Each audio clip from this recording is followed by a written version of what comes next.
Welcome to a walkthrough. We're in the book of 1 Samuel. We are finishing out 1 Samuel with chapters 27 through 31, discussing the death of Saul.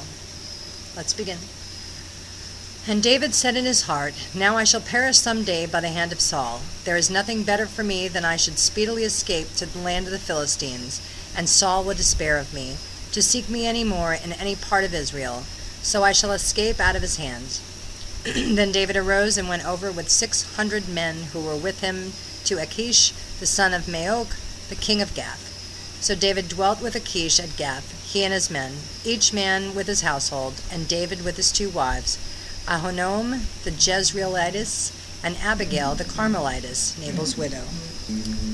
And it was told Saul that David had fled to Gath, so he sought him no more. Then David said to Achish, "If I have now found favor in your eyes, let them give me a place in some town in the country, that I may dwell there. For why should your servant dwell in the royal city with you?" So Achish gave him Ziklag that day. Therefore Ziklag has belonged to the kings of Judah to this day. Now the time that David dwelt in the country of the Philistines was 1 full year and 4 months. And David and his men went up and raided the Geshurites, the Girzites, and the Amalekites. For those nations were the inhabitants of the land from old, as you go to Shur, even as far as the land of Egypt. When David attacked the land, he left neither man nor woman alive, but took away the sheep, the oxen, the donkeys, the camel, and the apparel, and returned and came to Achish.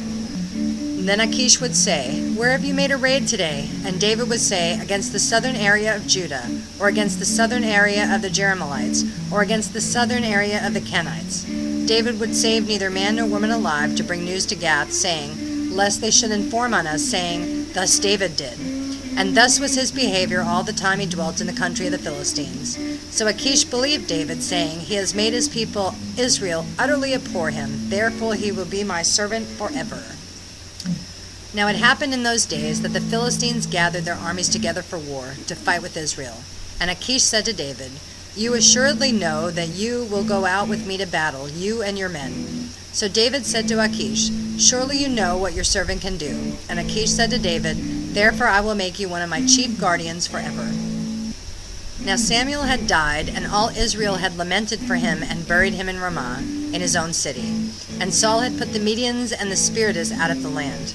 Then the Philistines gathered together and came and encamped at Shuam. So Saul gathered all Israel together, and they encamped at Gilboa. When Saul saw the armies of the Philistines, he was afraid, and his heart trembled greatly. And when Saul inquired of the Lord did not answer him, either by dreams or by Urim or by the prophets. Then Saul said to his servants, "Find me a woman who is a Median, that I may go to her and inquire of her." And his servants said to him, "In fact, there is a woman who is a Median at Endor." So Saul disguised himself and put on other clothes, and he went, and 2 men with him. And they came to the woman by night, and he said, "Please conduct a seance for me, and bring up for me the one I shall name to you." Then the woman said to him, "Look, you know what Saul has done, how he has cut off the Medians and the Spiritists from the land. Why then do you lay a snare for my life, to cause me to die?" And Saul swore to her by the Lord, saying, "As the Lord lives, no punishment shall come upon you for this thing." Then the woman said, "Whom shall I bring up for you?" And he said, "Bring up Samuel for me." When the woman saw Samuel, she cried out with a loud voice. And the woman spoke to Saul, saying, "Why have you deceived me? For you are Saul." And the king said to her, "Do not be afraid. What did you see?" And the woman said to Saul, "I saw a spirit ascending out of the earth." So he said to her, "What is his form?" And she said, "An old man is coming up, and he is covered with a mantle." And Saul perceived that it was Samuel, and he stooped with his face to the ground and bowed down. Now Samuel said to Saul, "Why have you disturbed me by bringing me up?" And Saul answered, "I am deeply distressed, for the Philistines make war against me, and God has departed from me and does not answer me any more, neither by prophets nor by dreams.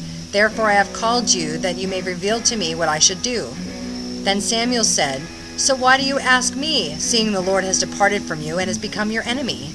And the Lord has done for himself as he spoke by me, for the Lord has torn the kingdom out of your hand and given it to your neighbor David, because you did not obey the voice of the Lord, nor execute his fierce wrath upon Amalek.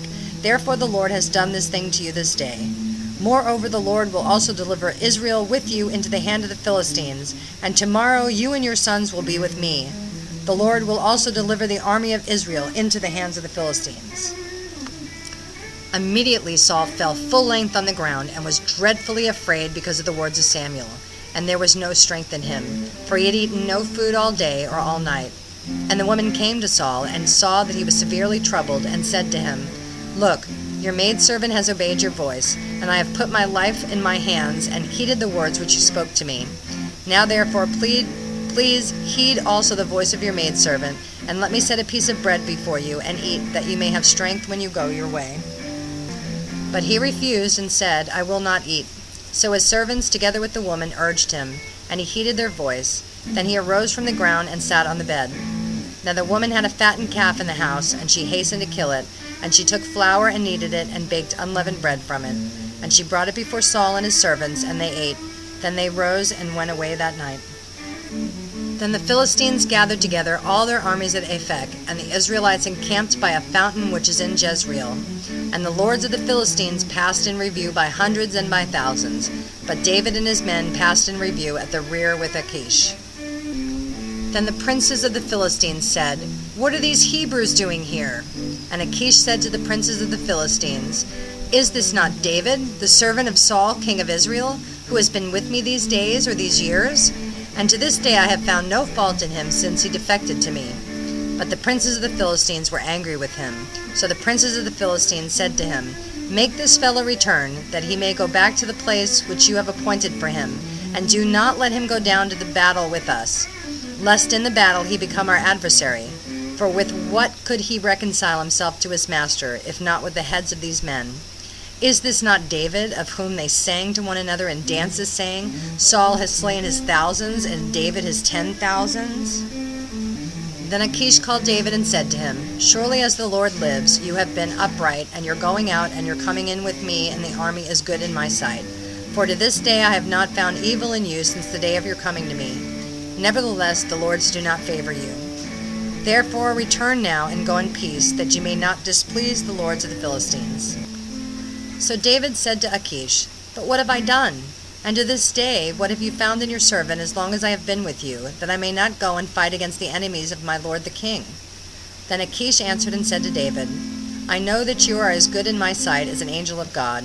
Nevertheless, the princes of the Philistines have said, 'He shall not go up with us to the battle.' Now therefore rise early in the morning with your master's servants who have come with you. And as soon as you are up early in the morning and have light, depart." So David and his men rose early to depart in the morning, to return to the land of the Philistines, and the Philistines went up to Jezreel. Now it happened, when David and his men came to Ziklag on the third day, that the Amalekites had invaded the south and Ziklag, attacked Ziklag and burned it with fire, and had taken captive the women and those who were there, from small to great. They did not kill anyone, but carried them away and went their way. So David and his men came to the city, and there it was, burned with fire, and their wives, their sons, and their daughters had been taken captive. Then David and the people who were with him lifted up their voices and wept until they had no more power to weep. And David's two wives, Ahinoam the Jezreelitess and Abigail the widow of Nabal the Carmelite, had been taken captive. Now David was greatly distressed, for the people spoke of stoning him, because the soul of all the people was grieved, every man for his sons and his daughters. But David then strengthened himself in the Lord his God. Then David said to Abiathar the priest, Ahimelech's son, "Please bring the ephod here to me." And Abiathar brought the ephod to David. So David inquired of the Lord, saying, "Shall I pursue this troop? Shall I overtake them?" And he answered him, "Pursue, for you shall surely overtake them, and without fail recover all." So David went, he and the 600 men who were with him, and came to the brook Besor, where those stayed who were left behind. But David pursued, he and his 400 men, for 200 stayed behind, who were so weary they could not cross the brook Besor. Then they found an Egyptian in the field, and brought him to David. And they gave him bread, and he ate, and they let him drink water. And they gave him a piece of cake of figs and 2 clusters of raisins. So when he had eaten, his strength came back to him, for he had eaten no bread, nor drunk nor water, for 3 days and 3 nights. Then David said to him, "To whom do you belong, and where are you from?" And he said, "I am a young man from Egypt, servant of an Amalekite, and my master left me behind, because 3 days ago I fell sick. We made an invasion of the southern area of the Chethrites in the territory which belongs to Judah, and of the southern area of Caleb, and we burned Ziklag with fire. And David said to him, Can you take me down to this troop? So he said, Swear to me by God that you will neither kill me nor deliver me into the hands of my master, and I will take you down to this troop. And when he had brought him down, there they were, spread out over the land, eating and drinking and dancing, because of all the great spoil which they had taken from the land of the Philistines and the land of Judah.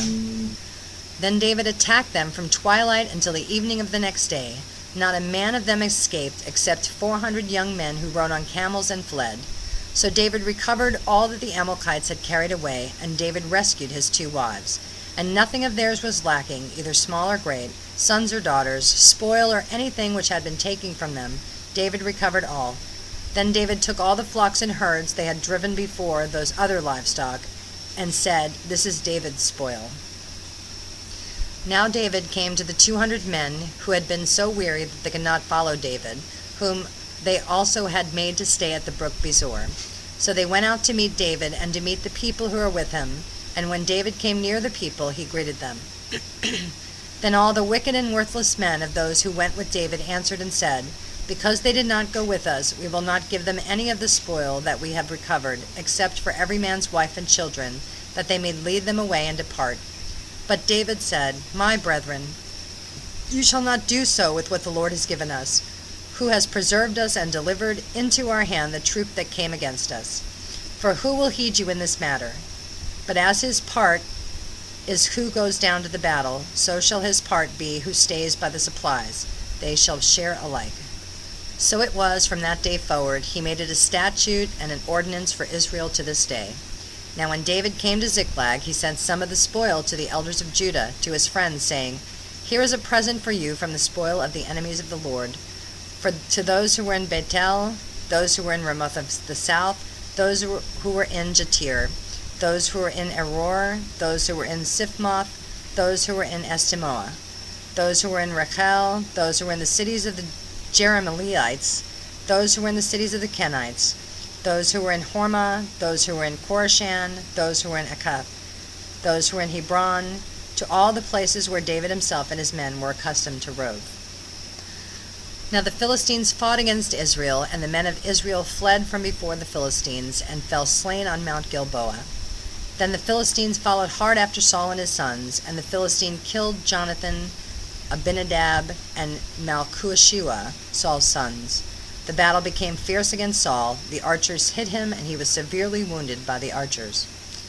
Then Saul said to his armor-bearer, Draw your sword and thrust me through with it, lest these uncircumcised men come and thrust me through and abuse me. But his armor-bearer would not, for he was greatly afraid. Therefore Saul took a sword and fell on it. And when his armor-bearer saw that Saul was dead, he also fell on his sword and died with him. So Saul, his 3 sons, his armor-bearer, and all his men died together that same day. And when the men of Israel who were on the other side of the valley, and those who were on the other side of the Jordan, saw that the men of Israel had fled, and that Saul and his sons were dead, they forsook the cities and fled, and the Philistines came and dwelt in them. So it happened the next day, when the Philistines came to strip the slain, that they found Saul and his 3 sons fallen on Mount Gilboa. And they cut off his head, and stripped off his armor, and sent word throughout the land of the Philistines, to proclaim it in the temple of their idols and among the people. Then they put his armor in the temple of the Asheraths, and they fastened his body to the wall of Bethshan.